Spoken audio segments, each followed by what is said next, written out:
ಅಕ್ಕ ಕೊಡಿ ಅಣ್ಣ.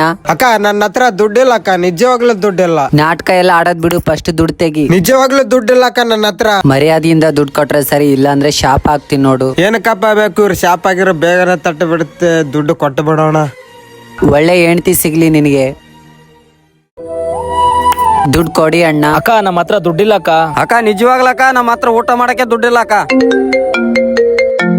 ಹಲೋ, ನಿಮ್ ತಮ್ಮನ್ ಕಾಲೇಜಿಲಿಂದ ಫೋನ್ ಮಾಡ್ತಾ ಇದ್ದೀನಿ. ಹಾ ಟೀಚರ್. ತಮ್ಮನ್ ಕಾಲೇಜ್ ಫೀಸ್ ಕಟ್ಟಿಲ್ಲ ಅಂದ್ರೆ ನಾಳೆಯಿಂದ ಕಾಲೇಜಿಗೆ ಬರಬೇಡ ಅಂತ ಹೇಳು. ಸರಿ ಟೀಚರ್, ನಾಳೆವರೆಗೂ ಟೈಮ್ ಕೊಡಿ, ಕಟ್ಬಿಡ್ತೀನಿ. ಹಾ ಸರಿ ಅಮ್ಮ.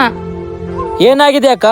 ನನಗೊಬ್ನು ತಮ್ಮ ಇದ್ದಾನೆ, ಅವನಿಗೆ ನಾನೇ ಓದಿಸ್ತಿದ್ದೀನಿ. ಕಾಲೇಜ್ ಫೀಸ್ ಕಟ್ಟಕ್ಕೋಸ್ಕರನೇ ನಾ ಈ ಕೆಲಸ ಮಾಡ್ತಿರೋದು. ಅವನಿಗೆ ನನ್ ಬಿಟ್ರೆ ಬೇರೆ ಯಾರೂ ಇಲ್ಲ.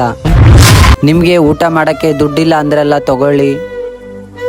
ತುಂಬಾ ಹುಷಾರಾಗಿರಿ, ಬರ್ತೀನಿ.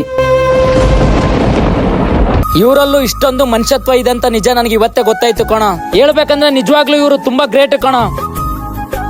ನಾವು ಮಂಗಳಮುಖಿಯರು ಒಬ್ರ ಹತ್ರ ದುಡ್ಡು ಇಸ್ಕೋದು ಅಷ್ಟೇ ಅಲ್ಲ, ಅವರ ಕಷ್ಟಕ್ಕೂ ಕೂಡ ನಾವು ಸ್ಪಂದಿಸುತ್ತೇವೆ.